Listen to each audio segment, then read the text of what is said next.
Ayo, kenapa? Cepat jawab, ini penting. Kenapa setan takut pada orang yang murah hati? Ayo. Apa?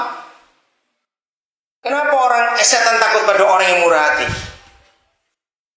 Ayo cepat. Jangan lama-lama mikir. Nggak tahu juga. Karena setan itu pelit. Lu serius?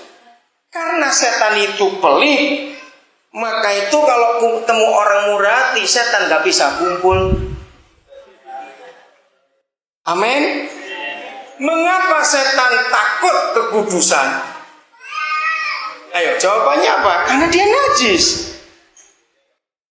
Dia nggak bisa kumpul dengan yang terang, yang bersih, dia nggak bisa.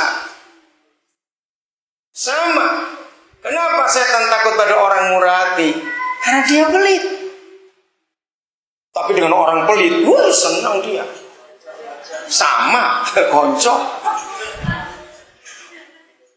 Saudara pernah ketemu, kalau saudara pernah bayangkan, coba bayangkan ya. 3 orang pelit ketemu, kira-kira ngapain? Loh, saya tanya kok, 3 orang pelit ketemu, ngapain kira-kira? Apa?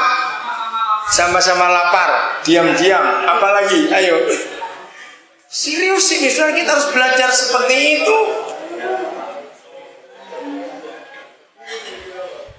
Bingung menjawab, kenapa bingung? Kenapa? Geng, kenapa geng? Apa? Kenapa juga nggak pernah pelit jadi bingung? Oh, karena nggak pernah pelit tapi bingung giginya kemana saat itu?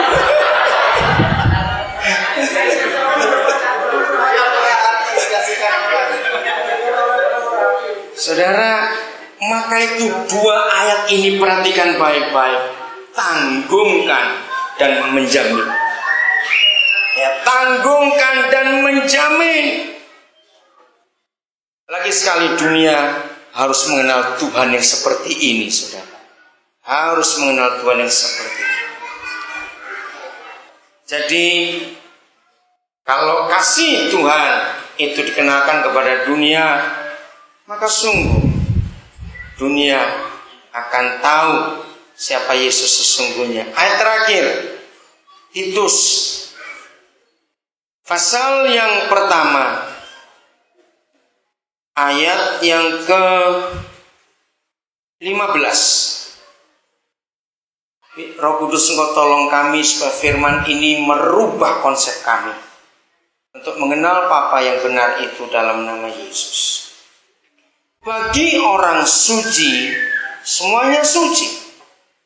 Tetapi bagi orang najis dan bagi orang tidak beriman, suatu pun tidak ada yang suci. Karena baik akal maupun suara hati mereka najis. Ngeri ayat 16-nya. Mereka mengaku mengenal Tuhan, tetapi dengan perbuatan mereka menyangkal Dia.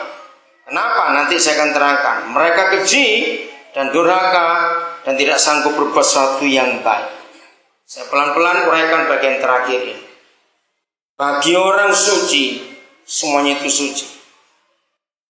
Artinya bagi orang yang pikirannya benar, maka bagi orang itu, mau orang curang, mau orang jahat, di pikirannya tetap orang itu benar. Betul?